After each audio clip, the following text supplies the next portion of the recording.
Hey everyone, thanks for tuning in. We are watching a Bulls Knicks game from 1999 that did not actually happen. This is coming to you from NBA 2K21 or 2K20 maybe. I don't remember which one. Anyway, I'm Ryan. I'm the guy who runs this channel where you may have seen some kind of old Bulls games you couldn't find anywhere else, some from the 1999 Bulls, some of the later post-Jordan Bulls, some of the Bulls games from when Jordan was retired.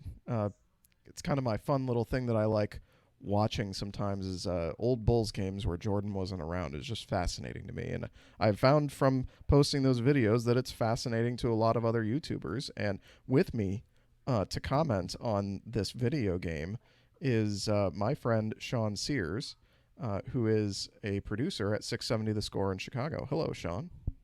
Hey, what's up, Ryan? I am excited to watch a really bad Bulls team. It's going to be exciting. Well, that's not exactly how it works. So the Right. way that I set this up, it's the essentially the 1999 Knicks, but it's my idea of what the 1999 Bulls would have been had they returned the championship team. Now, it's not exactly the same roster as 1998. They do have a rookie by the name of Corey Benjamin, who had been drafted, who was on that 99 team. You'll also notice that Tony Kukoc here, who's coming through the lane, has uh, moved into the starting lineup on more of a permanent basis, and Dennis Rodman has kind of moved to the bench. But the biggest change you'll notice is Dickie Simpkins is at center. He started on that 99 team. He improved quite a bit. You could argue that a lot of that improvement was due to the extra playing time because there was nobody else on that roster, right? Uh, Yeah. but but in this reality, I've got him in the starting lineup with Luke Longley coming off the bench. And Longley, at this point in the season that I had been simulating, had also sustained an injury recently and was not all the way back. So that's why those changes. But otherwise, this is what I imagine it might have looked like. Yeah, this is an interesting team. I like this. I like the idea of Dennis Rodman coming off the bench. I'm assuming, does Bill Wennington get in this game then because of the lack of depth at the front court? It may be. I don't. It's been a while since I put this together. So I don't. Oh, Spreewell right down the lane. Yeah. Whoa. Okay. Yeah. But Little yeah, tomahawk through. yeah, it's like, and that's why Tony Kukoc never turned into a star. That Yeah. defense wasn't stellar. Uh, but yeah, it is really interesting, and I do think Dennis Rodman obviously never was that same player. It seemed like if you go back and rewatch those NBA Finals games from '98, that Rodman really wasn't the player he used to be, and to his credit, he was even older than Michael Jordan. Yeah. He was, I think, 2 years older than Jordan, so he was the old man of the core of guys on that team, and so it makes sense that he wasn't still grabbing 17, 18 rebounds a game and playing great defense anymore. And it seems like it, at the very least, Dennis might have been kind of done, even Right. if Jordan and some of the other guys weren't. No, Ooh. I would agree with that. Oh, nice block. Oh, good fall through the Kukoc. Uh, Couldn't finish. Bummer. so far, the what if, as I want to call them, the what if 99 Bulls are not much better than the the actual 99 Bulls. It's a little rough in the early going. Yeah, and the Knicks are moving the ball around a ton on them right now. But no, I'm interested. I mean, who's starting right now? This lineup. I'm interested to see them maybe play a little bit more here, get some push here. It feels like they're trying to go in transition a lot and not getting those good buckets. But maybe that'll change here. Jordan's going for a post up. Oh, Yeah, there's the double right away. fail. Ugh. Nah. All right. Well, See, I wanted to since it's 2K, it's making me think I should play like as if I were playing 2K, and so that post up made me think like, oh, let's throw it to a 3 point shooter, and then it's like, oh, well, who's taking that 3 point shot if not Michael Jordan on this team? Scottie Pippen, maybe. yeah, Scotty would be your most frequent 3-point shooter that's in the lineup. Kukoc can shoot threes Yes, at he a fairly can. good clip. But yeah, Ron Harper is not a 3-point shooter. Harper is actually one of my favorite players, and if this anybody listening has watched this channel, they probably know that because I posted a lot of games, Ron Harper's best games with the Bulls, and some of them were from that 94-95 season when he first signed. And this is kind of a history for anyone who's not old enough, aka maybe Sean. When Yeah. when Harper first signed with the Bulls, it was after that first season after Jordan had left, and Harper was coming off a year with the Clippers where he averaged 20 points a game. Oh wow. So he was really being signed to not replace Jordan is such a loaded phrase, but nobody could replace Michael Jordan. But he was being signed to take that shooting guard role to be kind of Scottie Pippen's Scottie Pippen. And that's, I think, what the expectation kind of was. And that triangle offense that the Bulls ran, as critical as it was to some of their success, it just wasn't easy for new players to learn. And I think that it kind of leads us into that same topic about the actual 1999 Bulls. Is one of their biggest failures of that team was the fact that they had all those new players and they insisted on continuing to run the triangle. And I think even after that season, bringing in rookies like Elton Brand and Ron Artest and some of these young players and trying to teach them the triangle while they're trying to improve and become better players on a really awful basketball team. That played a lot into that downfall. But we can get into a lot of that later. Looked like Michael Jordan just had a really nice block on that play. Yeah, really nice closeout block. Looked like he just kind of stepped through the lane and put his hand up. Good play. Yeah, that's interesting you say that though, because like I've always kind of thought, I didn't realize how complicated of a system the triangle was until I watched some of The Last Dance, and I'd obviously known its infamy with Phil Jackson and Ted Winter really pushing that triangle idea or whatnot, but it is such a complicated system, and it's a system I think you can really only run when you've got players that are not only maybe not only run, but run to a level that the Bulls did when you've got two, all around best players in the NBA who aren't afraid to be selfless. And that was really, and that's why you saw Scottie flourish that first year after Jordan left, because he knew how to run that system. He had a group of guys that also knew how to run that system. And he knew that if him being the focal point was more of a facilitator, it could work in their favor. And it did just that for a season. That second year wasn't quite where they expected it to be. And of course, Jordan came back and tried to push him into the playoffs, but didn't quite happen. But man, yeah, this Bulls team take a lot of spot up shots. Some wide open threes missed here from Jordan. I don't know if that continues throughout. Oh, whew, okay. If he's gonna do that, we'll just be fine. Yeah, there we go. There's a bucket after a lot of missed open shots. And that 94-95 team, it was such a strange team. They lost Horace Grant after that year. And it seemed like that was just, they moved Tony Kukoc to power forward, which is a position he never played in Europe, right? He was all small forward, shooting guard, a point guard. He was not a power forward, and so the rebounding lacked. And of course, Rodman fixed that issue big time.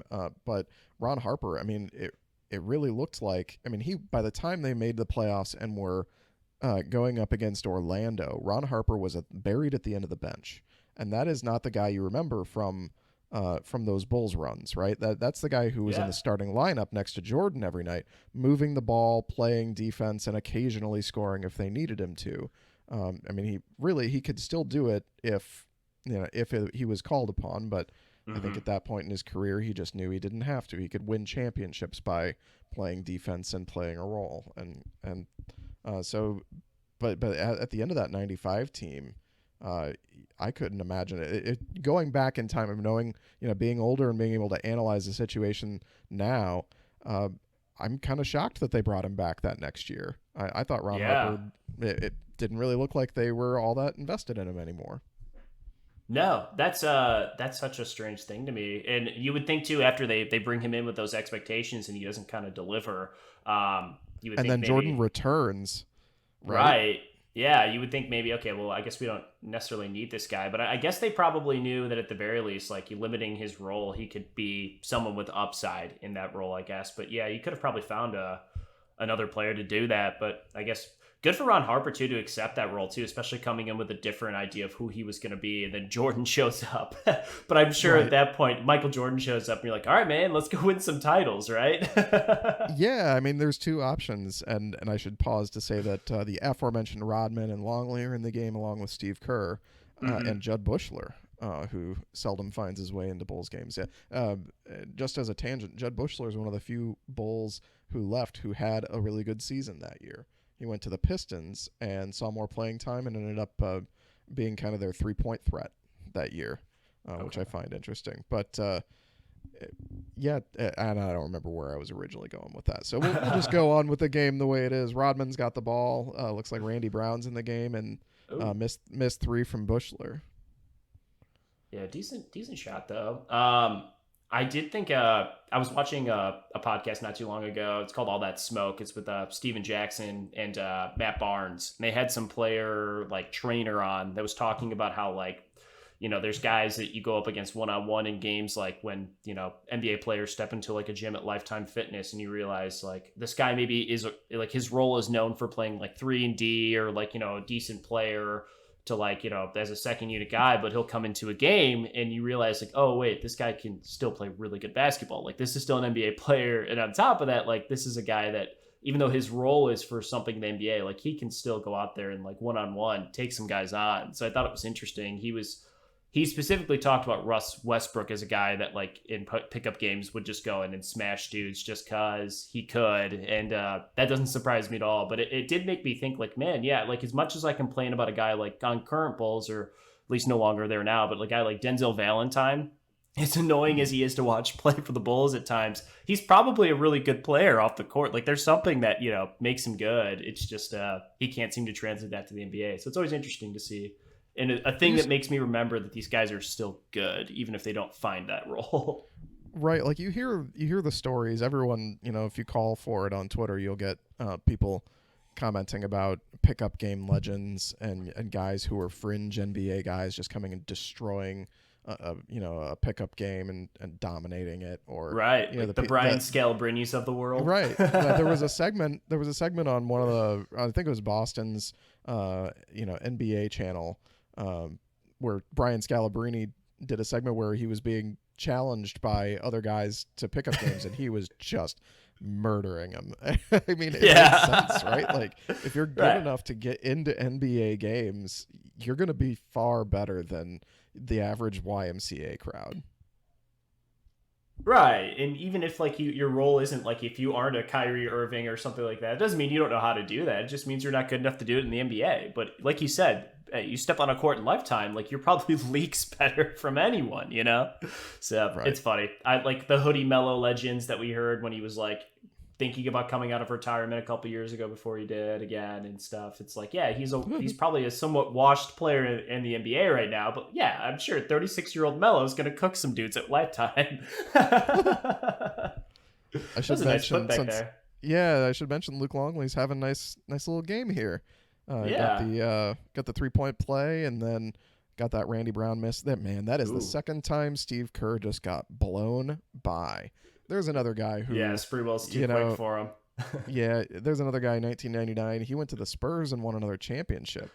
And he didn't really play. He didn't play much on that team. I think they acquired him thinking he was going to be the same as what he was with the Bulls, but he didn't shoot well that year, didn't get on the court all that much for that team. So, yeah, another example of guys who... why that 1999 Bulls team, it's fun to do these what-if scenarios, the Steve Kerr getting blown by again. Yeah. Oh, wow. Yeah. It's fun to do these what-if scenarios in this and hopefully win a championship with it. But I don't know if that team was good enough, I don't know if some of those players just were not, you could see the decline and then it just continued. Yeah. Spreewell again. Ugh, man, Bulls are not getting back on transition now. Getting some bad shots, too, on the offensive end. But that's a good point. I think there's something to be said, too, like even for like a team like that Bulls team, but a lot of those guys only got so many opportunities. And it really was like when, Jordan couldn't get his shot or they knew that, in a certain situation, like they'd be looking all at Jordan, who's going to be the guy that can get open. I think it means a lot when either Jordan is assisting on the play or has like been humbled enough to say like, okay, yeah, you know what, Steve, you're taking the shot. Or like, hey, if they're doubling me and your guy's coming over, like I want you to be open for that 3. I think that's different than it is when you go to the Spurs and it's Greg Popovich and whatnot and a young Tim Duncan.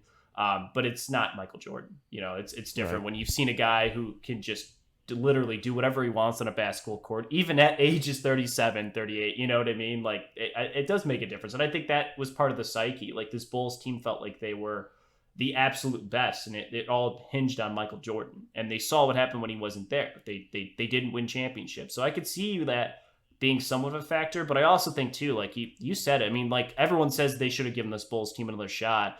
I don't think the Bulls front office, like, they actually just takes a half court here shot. Bulls kind of cooled off for a second there, played okay defense, but Knicks kind of cooked them in transition a bit. But it's to be said, the Bulls front office, I don't think necessarily made the wrong decision to break this team up. I don't know if you get more, it was just executed just done poorly. It was executed poorly, and it was done for the wrong reasons, I think. Right. It was clearly an ego-stroking move for Krause. He was like, I'm going to go make the next greatest team, and it doesn't need a Michael Jordan. And it's like, okay. Yeah, well. and for Reinsdorf, he talks about it at the end of The Last Dance. It was going to cost him a lot of money to put that team together. Yeah. So have we sensed a theme with his teams in the past? I mean, it was a long time before he was willing to go over the luxury tax. Yeah. All right, starting the second quarter, Knicks up by 7. But it looks like Bill Wennington's in now. Scottie Pippen's back on, so got Scottie at least. Man, Chris Childs has just been active. And by the way, I should I don't want to pick on Sean for not being very old when the '99 Bulls happened, but I'm sure you're not as familiar with the '99 Knicks as I am. No. I could probably tell you. I mean, I saw Patrick Ewing, so I knew that one. Yep, there's Allen Houston just made that layup. Of course, Sprewell, I'm sure you know him. Chris Childs is number 1. Larry Johnson, or also Grandmama, he's out there. He's number 2. Grandmama. Randy Brown's got the ball on the wing. He's he had a good season as he misses yet another jumper. Rodman with the rebound, puts it back there. But Randy Brown was a reserve on those Bulls championship teams. I've got some stats here. He averaged from 96 to 98 about 4 points and about 1 steal per game in like 13 and a half minutes. So, the classic reserve defensive player. In 99, he basically bumped into the starting lineup. He started 32 of the 39 games he played. He averaged almost 9 points, 1.7 steals in about 30 minutes, and he set a career high in free throw percentage and overall shooting percentage that season. So a guy who really improved, and as a result, I gave him a little bit more playing time as part of this 99 Bulls team. Yeah, you said it. He's been super active. One of the few guys on defense, like you could see it with the second unit, was like very aware of who's in the post, made a nice outlet pass to Scottie there. That was a good find on the baseline. But a guy that's active, going to contest shots, also in this zone defense is exactly what you need. Just a guy who's going to be really active. And when you have a guy like Scottie Pippen, who is going to facilitate, and Steve Kerr, who should hopefully do the same, both at least Pippen and then Rodman playing defensively, that does let you have a guard who's maybe kind of like that swinging back and forth fringy guy who might take the ball, but off the side you're not worried about him. So and there was another great pass from him to Pippen for a basket. So you can see the Bulls now, though, down by 1, really kind of picking up the pace. Yeah, Bill Wennington, we saw him coming early. He takes the foul there, but I was nervous for a second. A couple plays before, Wennington was out on the wing, and I was like, "Uh-oh, that's not where you want him." But he did a good job of closing out. It was impressive. But yeah, you definitely don't want him defending out on the wing. But another 1999 actual real life stat. Did you know that the Bill Wennington led the NBA in one specific category? Can you guess what it was? Blocks. No. Charges. 3-point percentage. With a minimum of one attempted. So he obviously hit it. Yes. It was the second game of the season. I believe it was the end of the first quarter. Of course. I knew it had to be a buzzer anyone beater. who's listening might be able to correct me. It might have been halftime, but I knew it was the end of a quarter.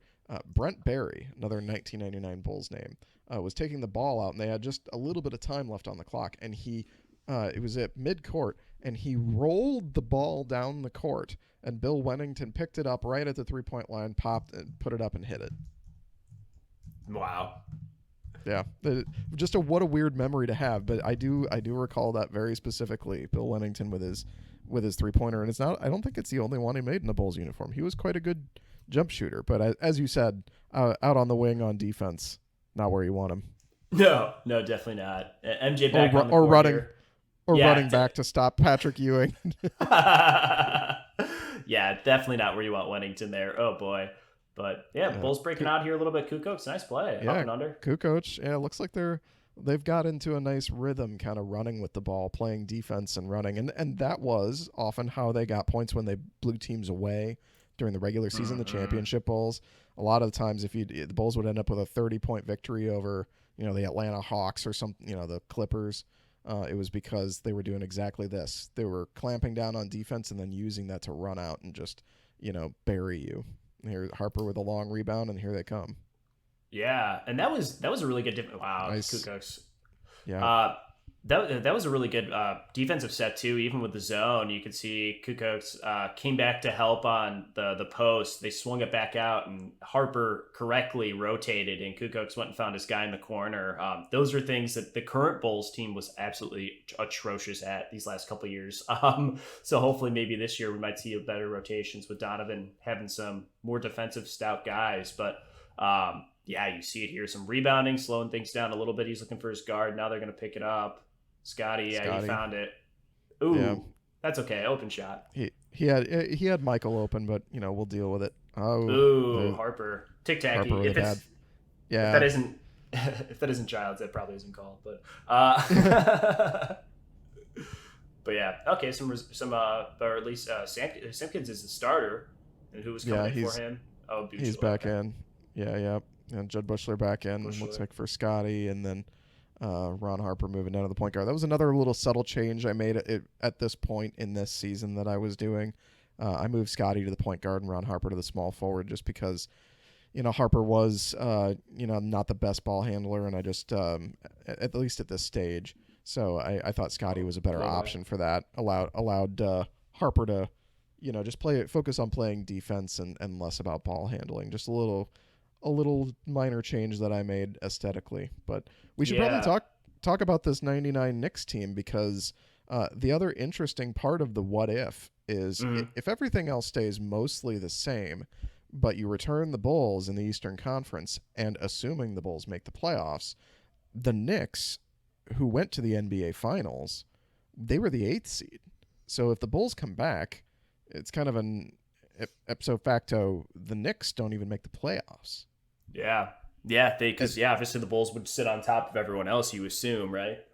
Right, unless some other kind of weird, bizarre scenario takes place where they, knock out, in the regular season the team that finished 7th. I don't even know who that was. Maybe it was like the Milwaukee Bucks or something like that. Sure. Probably not a team that was very good.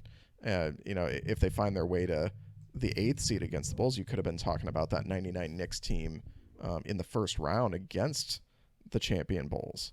What an interesting, what if that is? Yeah, and you were right, by the way. The standings in that 99 season for the Eastern Conference went the Heat, Pacers, Magic, Hawks, Pistons, Sixers, Bucks, Knicks. So the Knicks would be that team, Bucks would be that 8 seed, and the Bulls would probably be playing the Bucks, which would be pretty interesting. I think that's first year of Michael Redd, right? No, you're thinking, see, he's so young. So young, Sean. Yeah. No, that Michael Redd, I think, was maybe 2-3 years away at that point. Okay. Maybe 4. Is that Ray Bucks Allen? team. Is Ray Allen on that Bucks team? Yeah, Ray Allen with, I want to say, Terrell Brandon and Glenn Robinson. I think Tyrone Hill's on that team, just going off memory. But yeah, that Bucks team was, it had Ray Allen, so obviously, they were fun to watch. I think shortly after that, the Terrell Brandon was traded to the Timberwolves in a big trade. Maybe that was at mid-season that year because Stephon Marbury went to the Nets. Here I am just about, like pontificating about that 99 season. But yeah, I think Sam Cassell was maybe the point guard on that Bucks team by that point. You're right. It was, because Cassell and Allen were those two guys along with Terrell Brown or whoever it was, Tyrell Brown. But Brandon, that's what I'm combining names here. It's all right. Again, we'll give you a pass for not. How old were you in '99?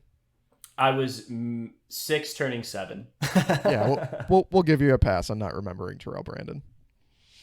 Yeah, It I looks like the Bulls are now up by 7, so it seems safe to say that they, figured it out, put it together. Yes, they're definitely, and they're playing strong here coming into halftime, so that's good. But yeah, this Knicks second unit isn't quite what it should be. And then you can see obviously Jordan. I think he's still in there right now. I'm sure he'll come out here in a couple minutes, or maybe they keep him for the final four. But Jordan being on the floor right now with those guys is definitely making a difference. Yeah. Ooh, tough foul from Luke Longley. He bit on the Ewing fake. Right. And you're right. Chris Dudley is a guy that they've got at center right now. He was, the kind of guy who wouldn't even get close to an NBA court today, I don't think. Sure. And it's not because he wasn't good at what he did. It was mostly about the style of basketball at the time. He was that bruising backup center, the guy who comes in to guard Shaq or Hakeem Olajuwon. He might rebound for you. He might occasionally block a shot, but he's mostly just a bruiser who's on your team specifically to be the guy who handles. Oh, that's a nice play from Simpkins to Jordan. It was a nice screen. That is very nice. But yeah, so Chris Dudley, that's a guy, I don't even know, again, this is a video game simulation, so we can talk about it in broad terms, but also, it's a game. But in reality, I don't think Dudley even probably plays that much against the Bulls, especially in a playoff series, because the Bulls don't have a Shaq or, a Tim Duncan or a David Robinson or even a Rick Smits. They just don't have those kinds of guys. Was that... Oh, that was Bill Weddington. That was a three. No, that was. I think it was Judd Bushler. That's who it was. You're right. Yeah, you're right. I just saw 3 something and thought maybe. Yeah, I had to have the window minimized a bit, so I at first I thought that was Weddington. You're right. It's Bushler. It was Bushler. Yeah, and Ron Harper appears to be playing well. Look at that. Yeah, he's playing good defense. Nice step back there. Yeah, a little free throw line jumper. Now the Bulls are up by 12. So yeah, there's so much that's interesting about this scenario, and he's gonna go baseline. Here's good rebound by Simpkins. There's a guy that we could talk about. Another guy, obviously in the starting lineup is Jordan. I think Travis. Nice. Step through foul. Got the foul. Simpkins. He was on. I think he was drafted in '95. He was on those championship teams, but he was never on the playoff roster, 96 or 97. And then they sent him to the Golden State Warriors in 98, and he played there for the first half of the season. He later got cut, and the Bulls picked him up late in the year, and then he made that roster and played in a couple games, but not much, on that playoff run in 98, and then was with the team in 99. And so I've got his stats here. 11 minutes a game in 21 games with the Bulls in 98. 3.7 points, 1.5 rebounds, barely played in the postseason. But he was only 25, and he was a first-round pick. And so in 99, he moved into the starting lineup, started 35 games, played all 50 that shortened season, played about 30 minutes a game, averaged 9.1 points, 6.8 rebounds, and that includes 2.2 offensive rebounds per game, which is fairly good. Okay. So that was a guy. Yeah. That was a guy who improved a lot. He looked like a guy in '99 that I thought was kind of a bright point on an otherwise wasted year. Is that you had this 25, 26-year-old power forward who might be a reserve on a team going forward. Maybe a guy who just comes in, plays defense, rebounds. Can occasionally put the ball in the basket, etc. It didn't really work out that way for his career, but it was a nice little moment. He had a very improved season that year, and I wanted it when I put this team together and kind of set their minutes. I wanted that to be reflected in that he would probably have played a bigger role on that team. Yeah, definitely. And you wonder if Simpkins had caught on with that Bulls team a little bit, if they then go, because not too far after this, they go and they sign or they draft Eddie Curry and Tyson Chandler, 2 guys who both probably played the same position but couldn't if they were going to be on the court at the same time. And then you have Elton Brand on that team for a short, hot second and then leaving a year afterwards or whatnot. And, that was a whole thing too. But it just felt like the Bulls didn't quite understand what was going to be a good center in the league. And obviously the league in 10 years from there in 2009, you're looking at, at the league and saying, oh, well, the center position, while like Dwight Howard is dominating and whatnot, like the center position is, Woo. okay, well, that was a nice putback from Simpkins. Yeah, speaking of Simpkins. Yeah.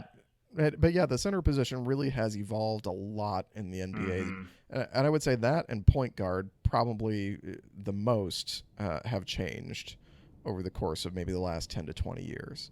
Yeah. Point guard. I mean, it used to during this NBA time. The Bulls were odd because they ran that too. Both Ron Harper and Michael Jordan were 6'6" shooting guards, right? Mm-hmm. So like they didn't have a true point guard. If anything, Scottie was the closest thing.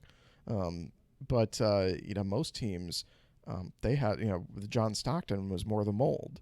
Yeah. Stockton only averaged 12, 13 points a game, but he a lot of assists. Same thing for like Mark Jackson.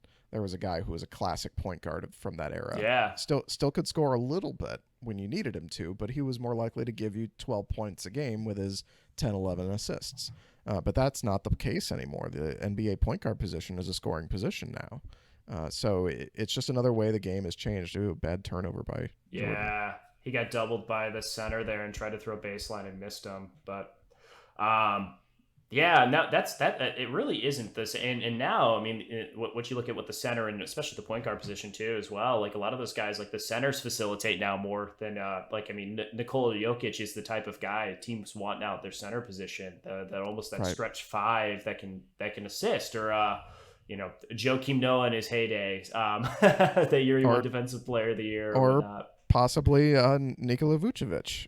Yeah, there's a guy he's that guy that you can put the ball in his hands and he'll move the offense and also shoot threes. And I saw pictures. I know this has been a little bit now when coming into camp, but it looked like Vucevic had dropped like 20 pounds.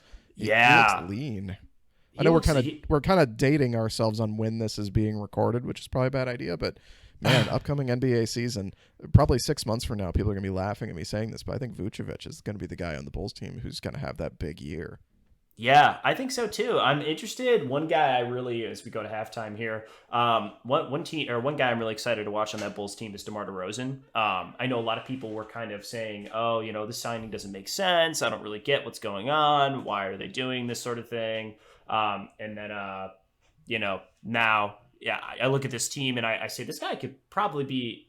I mean, he's definitely going to facilitate. If anyone didn't watch him play with the Spurs these last couple seasons, he definitely wasn't that high flying dunking guy on a consistent basis. He still hits his mid range jumper solid, but you talk about like what he really did for the Spurs, and a lot of times when Patty Mills wasn't there running the offense, it was DeMar DeRozan. It was him kind of leading that way. That Dejounte Murray type of point guard was there too as well, but.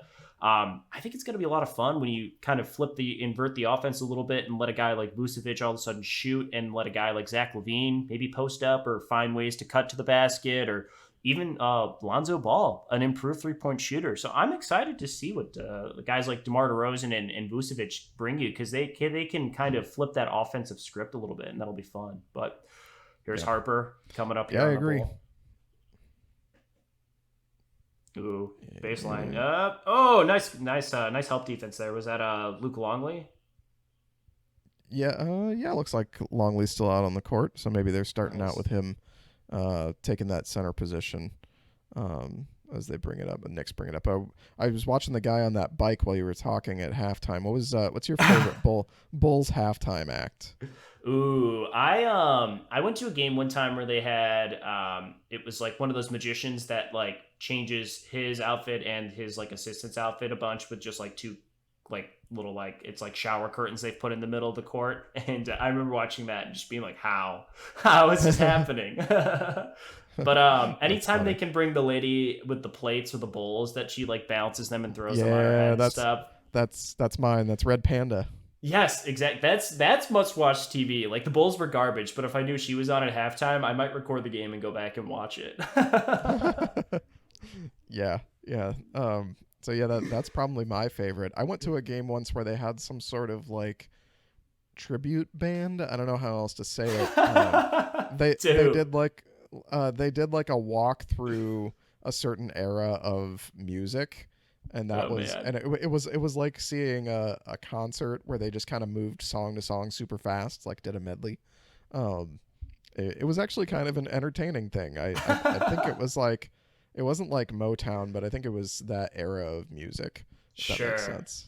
I The don't Bulls remember if do that a lot. They do have like months where they like have a bunch of like music themes. Like I remember I went to a game where it was like a jazz week or something like that. And they had a bunch of live Mhm. bands playing around, like not even on the court, but just like on like the like concourse and stuff. Right. Ewing missing that free throw. He hasn't Yeah. been too much of a factor in this game as I comment that they are down by 16. Yeah, the Bulls kind of turned it on there, like transition defense or transition offense, really good defense. That's where this Bulls team's bread and butter is, just to beat the guys to the Right. court. But It almost seemed like, again, video game, but early in the game it seemed like they were trying to find their set shots and it just wasn't mhm. falling. So then they just decided, okay, we're gonna play defense and run. Oh, nice rebound by Scottie. Yeah, good job to follow through on his shot.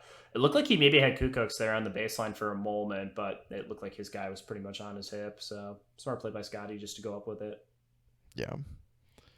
But yeah, this man, Oof. the Bulls were not good in '99. I think we can we hammered that home. They were 13-37, but this Knicks team, I don't remember their. Do you have their record off the top of your head or on Yes. Basketball Reference? Was it 27 like and 20, 23. So just barely 27 and above 23? 500. Yeah. So extrapolate that out over 82 games. We're probably talking about a 47, 46 win team, something like that. Yeah, yeah. Not a 50 win team, but just below it probably. Right. And in reality, again, this is a lockout shortened season, and the Knicks made some Mm-hmm. changes. Um, they traded John Starks, but they brought in Latrell Sprewell, who had, missed that almost entire season before. And again, for your youth, I'm going to ask, do you know why? No. Was he holding So out or something?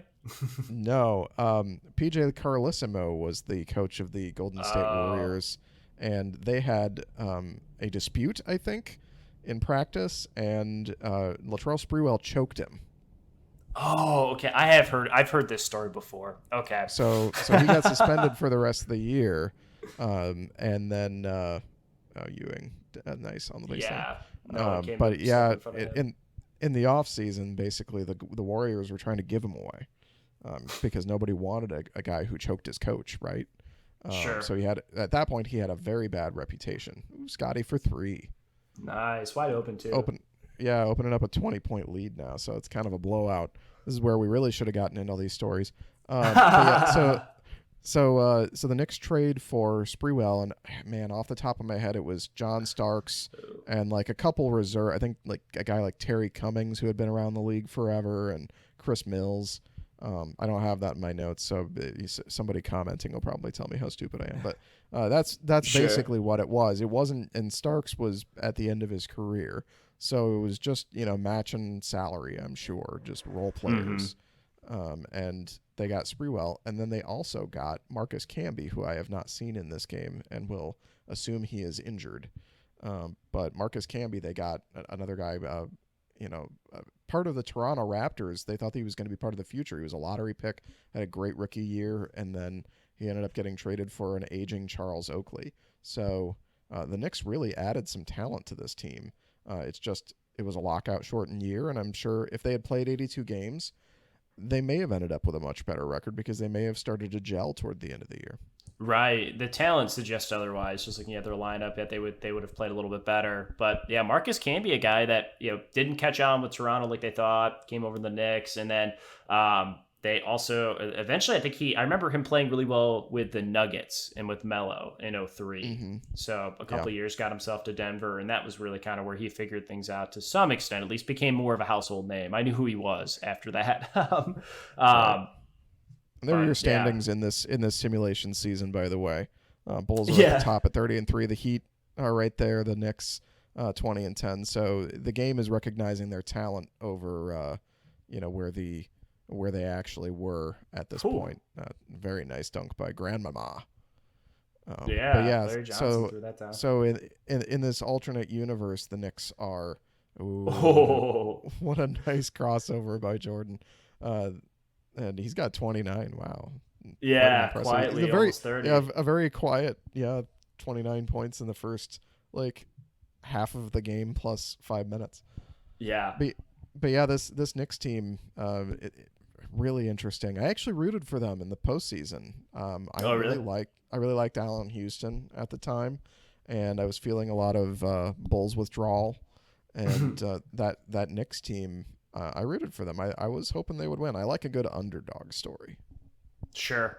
I'm here for it. I was like doing that too, cheering for a team that might not go all the way. Portland's usually my team if the Bulls aren't in the postseason these last couple of years. I'll cheer for Damian Lillard and the Trailblazers a little bit. They're always fun. But I always have those teams that I'll pick too, usually. Oh, come on. Oh, Nice. Well, now is the perfect time to interject with this stat, as the Bulls have 79 points.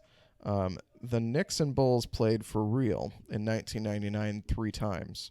And wouldn't you know it, the highest point total in any of those 3 games by either of the teams was 79. Wow. That tells you the era. Yeah, they played 3 times, like I said. The scores in those games, 73-68, 79-63, and 76-63. And the Bulls won one of those games. Wow. That almost sounds like a college basketball, like a high-scoring college basketball game. Doesn't it? Yeah, no. Instead, it's just horrifically bad NBA basketball. Yeah. Which, yes. And by the way, 2 of those games, one of the Bulls wins, is available to watch on this channel. So if you like what we're doing, or you just want to watch old Bulls games, make sure you subscribe to the channel, because I do have more games coming, by the way. I've got at least a handful that are ready to go, and then who knows in the long term. But yeah, tease about halfway through this video, a little over halfway. Yeah, let people know I do have more stuff coming. And if you like what we're doing here, just make sure to like this video and make a comment to let us know what you liked, what you didn't like. And, this is something we're trying to figure out, what kind of content people want to see. The channel's been growing due to a lot of these old Bulls games, and we want to make this something that people enjoy, something that maybe isn't out there right now. And I know that there were already videos that do these kind of what-if scenarios about, and there was a channel that did the 99 Bulls with 2K. But yeah, I thought that, with kind of a podcast commentary to kind of reminisce, but also bring it back around to what's going on. Ooh, nice. Jordan. Good job there. Just recognizing this guy on skates. Yeah, but just kind of bring it back around, and I thought this was a cool way to kick this off and have a good discussion and see what people think. So just make sure to let us know if you like this, and we'll do more. If everybody tells us they don't like it or nobody cares, then we'll figure something else out. But oh man, Jordan's putting on a clinic there. Nice transition dunk there, and one. Yeah, that looks like Jordan against the Knicks, doesn't it? Yeah, that looked like some of the highlights I've watched over the years for sure. Kurt Thomas getting in. Yeah, I was gonna say former Bull Kurt Thomas, or at this point in his career, future Bull. Future Bull, yeah, very true. Kurt Thomas, man, played on the court against Michael Jordan and was on a team with MVP Derrick Rose. So weird, man. Crazy. Yeah, it's strange when you run into those guys that have played on the Vince Carters of the world. Obviously, he was an incredible player that kind of found a way to age well in the league. But when you talk about who he started with and who he was finishing with, it's man, Trae Young, and then also he was with the Raptors with Tracy McGrady and all that. It's just different eras covered by these journeyman centers, or in Carter's case, a superstar that aged into a role player role. It's always fun when you run into that stuff. Andre Iguodala will be one of those guys later on. We'll probably see on an Instagram infographic that showed who he played with and stuff. People forget how good he was with the 76ers. He was a borderline top 10, top 15 player maybe for a few of those seasons. He was a very good player, and I always thought that he could be a Scottie Pippen to somebody's Michael Jordan. Yeah. He's just that kind of player. And a fun fact, I saw him play when he was in high school. Oh, really? Because he grew up in my hometown, Springfield, Illinois. Oh, I didn't realize Iguodala is from around here. Yeah, he's from Springfield. So he went to Lanphier High School in Springfield, and I saw him play. And another name on that team that you maybe won't recognize, but other basketball fans will, is Rich McBride, was also on that. And he went on to play in college for the Illini. And I think he was on that Illini team, maybe the one that went to 05. I think he might have been a reserve on that team, or maybe he was the next year. But yeah, he was around that time with the Fighting Illini. So yeah, that they played high school basketball together, and I saw them play. Another name, and this one's a humble brag. I played on the court and guarded an NBA player. Do you know that? Did I tell you that Is before? it? You never have, but was it Sean Livingston? It was Sean Livingston. Yeah, And, I had a and feeling. I was like, I only know one player from Central Illinois, and it's Sean Livingston. yeah, you're Sean and I were the same age, and we both went to private grade school. And in 7th and 8th grade, we played against his. I think it was Concordia Peoria Lutheran was the school that Okay. he went to, and he was about 5'10" at the time, and I was about 5'9". But I was not a point guard because I couldn't Ah, dribble. I wasn't coordinated enough at that point. Not in 7th grade, but he was a point guard because he was obviously as good with the wow. ball as he is And now. 5'10" in eighth grade is actually pretty tall. Yeah, 5'10" in 8th grade, especially in the private school leagues where you don't get a lot of basketball talent. Yeah. 5'10", you're usually playing power forward or center. So yeah, that's he was 5'10", and so I was guarding him out on the perimeter, which I was not used to. Not the whole game or anything, but at least a little bit of it. I was on Sean Livingston, so I have that memory. I've always been a huge fan of his, so it broke my heart when he destroyed Right. his knee. But I always had that. Like I wanted him to turn into a big household name, so I could Yeah. point to the TV and be like, I played on the court with that guy. Oh, Jordan. A little early on the interception, but he knocks it away. He was a good defensive player. Man, Yeah. I think the Knicks have scored 3 points since the last Yeah. time we referenced this, like what was going on in this game. This Bulls team, I mean, they are just, and it's only been like a minute and a half that's gone by in the game right now in this third quarter, but the Bulls have put up like 11 points. Yeah, they really they're kind of embarrassing the Knicks. I should mention because little known bull Keith Booth just gets into the game. Oh, that's a nice move down the middle. Keith Um, Booth.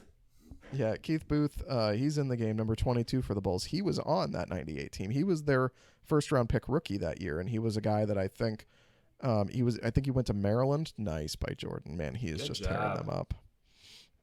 I think 40 points for Jordan in the game. Keith Booth went to Maryland and was athletic but really couldn't shoot. Didn't play much. I think he only got into 6 games on that 98 team. Mm-hmm. But I think there are a couple shots where you can see him in the last dance sitting at the end of the bench in a suit. So that's a guy. He came back for the 99 team, and I kind of had this expectation, not that he was going to be good, but that by the end of the year, First round pick. Yeah. that by the end of that 99 team with the obvious playing time, he would be available. Oh, Jordan again. jeez. Not No one fair. rolls with him. Yeah. Right. Yeah, the Knicks are getting embarrassed. But yeah, he just never really built that playing time. He never really had any consistent good games. Just did, and another guy is Corey Benjamin, who I think will probably get into the game as we go along. An actual rookie with that 99 team who didn't play with the Bulls before that. Another guy who I thought very athletic, very talented. He's the kid who unfortunately thought he could beat Michael Jordan one-on-one and got embarrassed. Nice putback by Longley. Nice look. But yeah, he should get in the game. I have a few stats if you want to hear him on those guys. So Oh, yeah? Benjamin he was the 28th pick in 98. He played 31 games in 99 with a 3.8 point per game average in 10 minutes on 37% shooting. In the second year, he did improve, and he had talent, Nice. but it just sadly didn't work out for him. And he's probably best known for that Michael Jordan one-on-one Right. retirement moment. So And that's So, yeah. sad because like he just like and good for that. I mean, you want these players to be confident, but I mean Jordan would just break their will and because like I mean at the end of the day, like sure Jordan wants good players, but yeah, you're on Michael Jordan's team. You're not. Michael Jordan isn't on your team. You're on Michael Jordan's team. So if you're going to come in and say something like, "Hey, I can take you on one-on-one," Jordan's going to make sure you come in correct. right, and again, Jordan was retired at that time. Right, So, exactly. So this is retirement Jordan. With probably fresh off that finger injury that he had. Oh, is that Keith Booth with the dunk? That was Yeah, Keith look Booth. at- Yeah, nice Yeah, transition. good job, buddy. But yeah, man, that era just in general was so embarrassing. And again, the triangle probably played a role in some of these guys. If they had landed elsewhere and gotten an opportunity with a little bit of an easier to learn offense, maybe they have a career. Maybe Corey Benjamin plays more than just a couple years in the NBA. You just don't know. And it just seemed like the Bulls, until they got rid of the triangle, until Jerry Krause left, they just completely failed to develop any of their talent. They had so many talented players in the post-Jordan era after this year, after the 99 year. Elton Brand, Ron Artest, Brad Miller. Those are three guys Jamal who made Crawford, Yeah. Artest, Brand, and Brad Miller, I think, all made the All-Star team in the same year, like the second or third year after they were with the Bulls. Mm-hmm. So it was like you had all three of those guys in your starting lineup. And you had a guy named Ron Mercer who was, you signed him to a big deal, and he could score a little bit, but really wasn't a very great player. But, you had three guys to build around. Maybe they weren't, none of them were that star player, and you still needed that guy, but nice move by Simpkins, by the way. Yeah, nice little, he got the step, the hook underneath. It's a great play. He's having a nice little game, isn't he? Yeah, what a goofy name, Dickie. Sorry, Dickie, you're having a good game. I don't mean to trash you here, but good for this guy. It's a bummer. You said it though. I mean, like, this Bulls team had talent. This Bulls team just couldn't figure out how to utilize the group they had and this offensive scheme. Like, the triangle, really, that should probably stay with the college system, especially in the 90s, 80s. Like, you just need 2 to 3 years for players to start learning that system. And in the NBA, you just aren't guaranteed to have the same nucleus year after year like that. Like, you're going to have your core players, and those guys will run the offense, but you can't just have a three-point shooter step in and be a part of that triangle offense.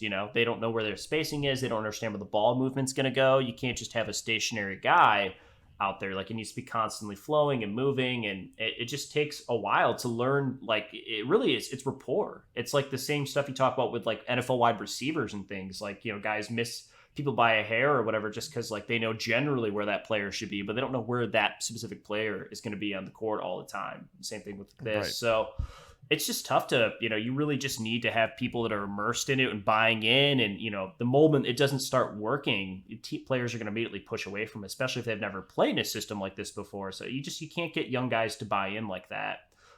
Especially like when you're talking about who the players were for the Bulls, like a lot of that front court depth were a lot of just big bruising dudes. Like, high skill level really wasn't what you were expecting him to be. And you don't need him to be like a superstar, like dribbling center or whatever in the triangle, but it does help when they can pass the ball. And none of those guys, I mean, Eddie Curry, Tyson Chandler, Elton Brand, maybe he was a really good player, but they really should have found a way to utilize some of the talent they had. And really talk about who was on that team from that young, after those baby Bulls, like some pretty good defensive players with a Jamal Crawford, who,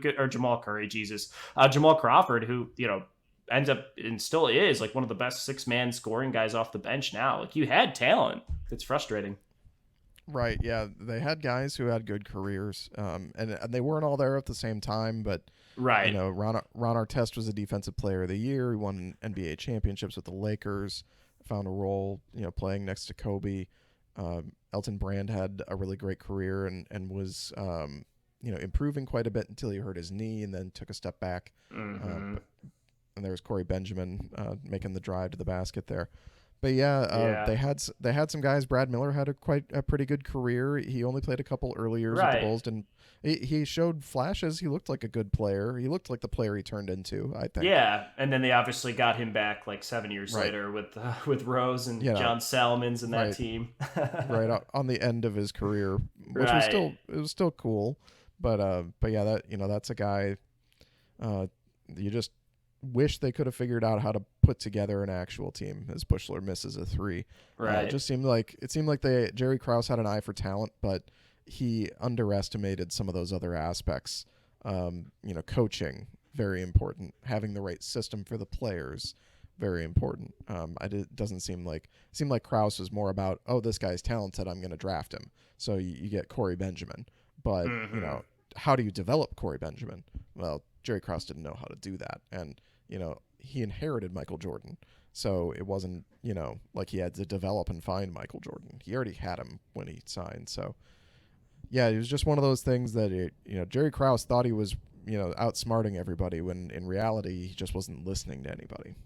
Right. I mean, I don't think it's a coincidence that the moment John Paxson started making more impactful decisions with player development and scouting and drafting, that the Bulls started to find more success on the court. And it also helped, too, that, I mean, Scott Skiles wasn't a fantastic coach, but he got the most out of some of those players and really kind of pushed that team into the right direction, you know? And Right.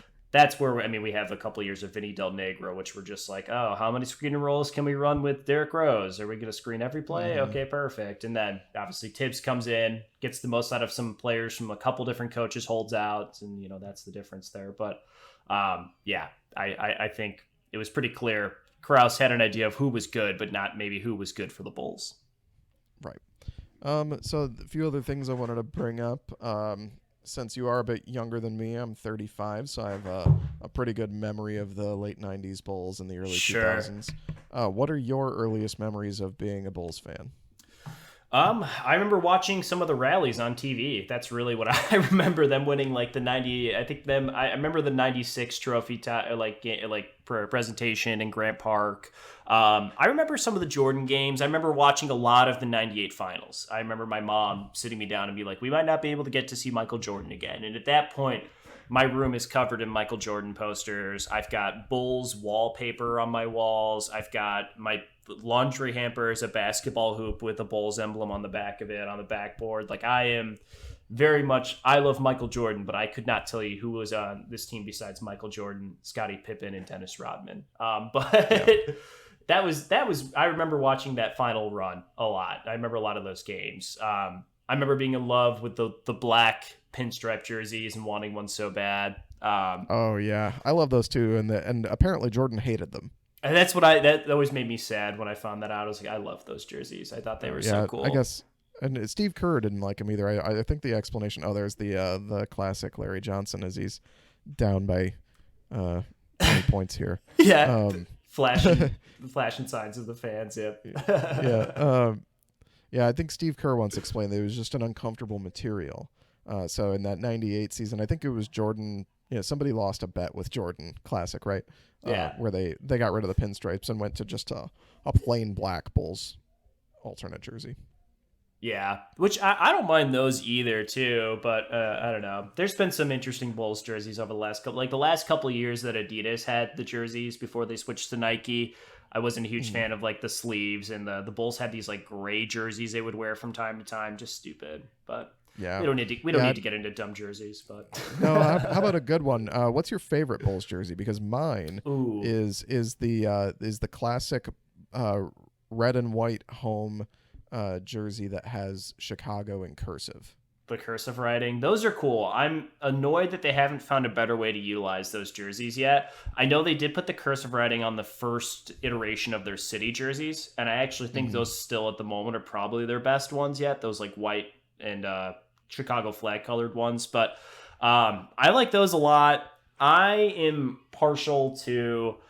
I like the pinstripes a lot. Those are probably my second favorite jerseys, but I just love just the plain red, let's say Bulls. Like I've got a couple Derrick Rose jerseys from like the 2010, 2011 seasons that are just like the standard Bulls black jerseys with the red out. Like, I just think those are such a classic jersey. They do such a great job on the details.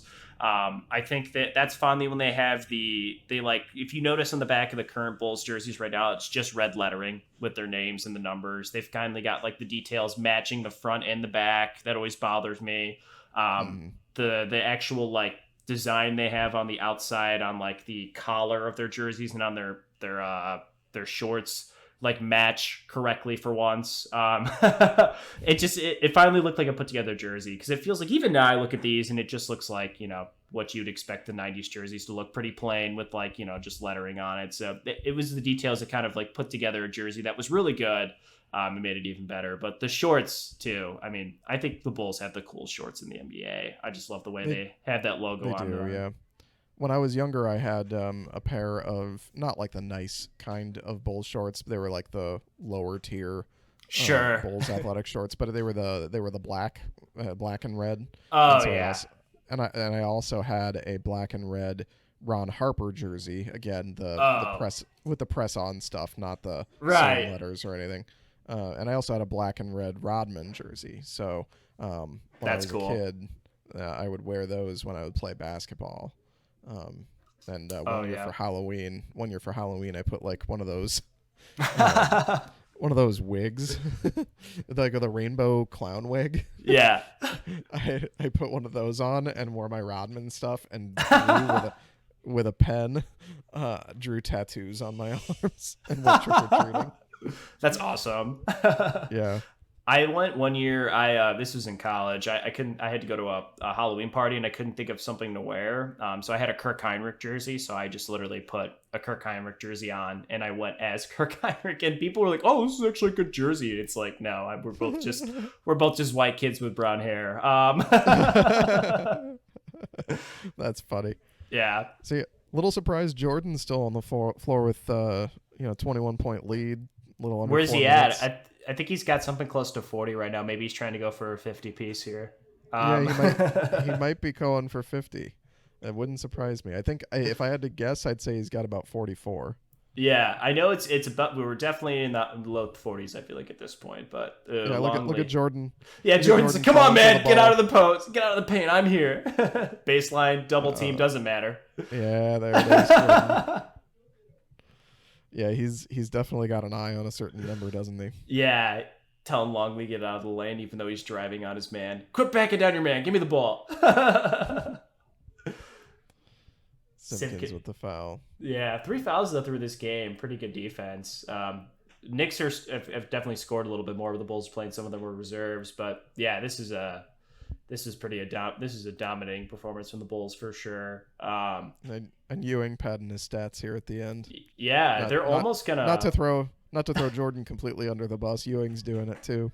Yeah, they gotta make sure they can look at the box score and be happy with themselves, right? I guess. Right.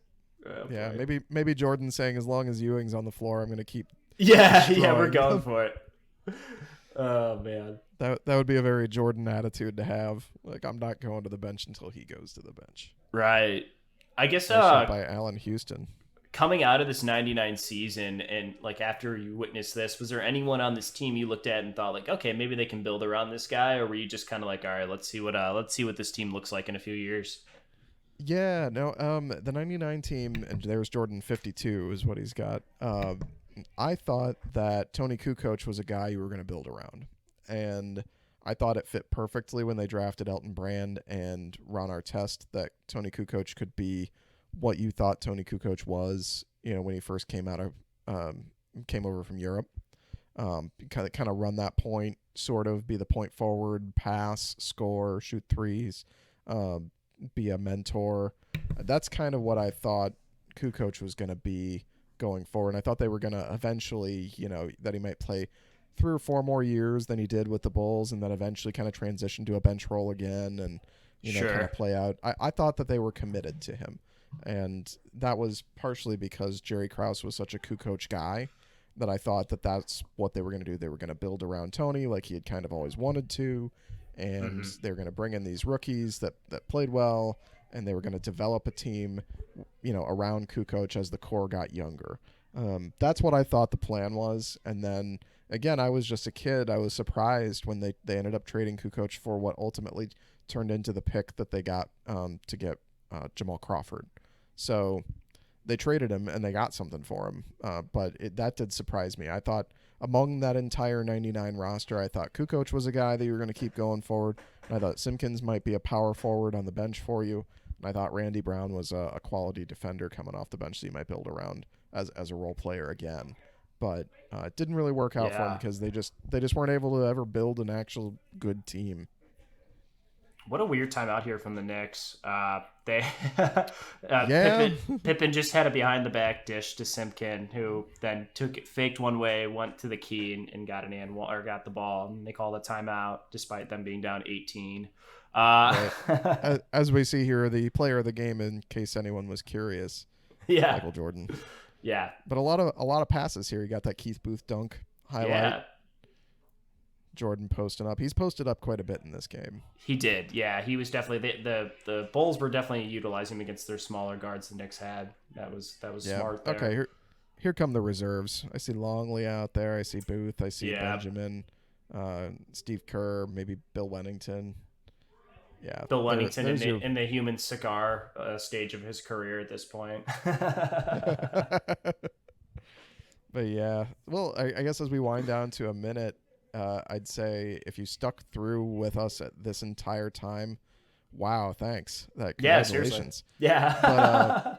But Yeah. in general, if you like this content, yeah, let us know somehow. Leave a comment, give a like. We'll make more of the stuff people want to see.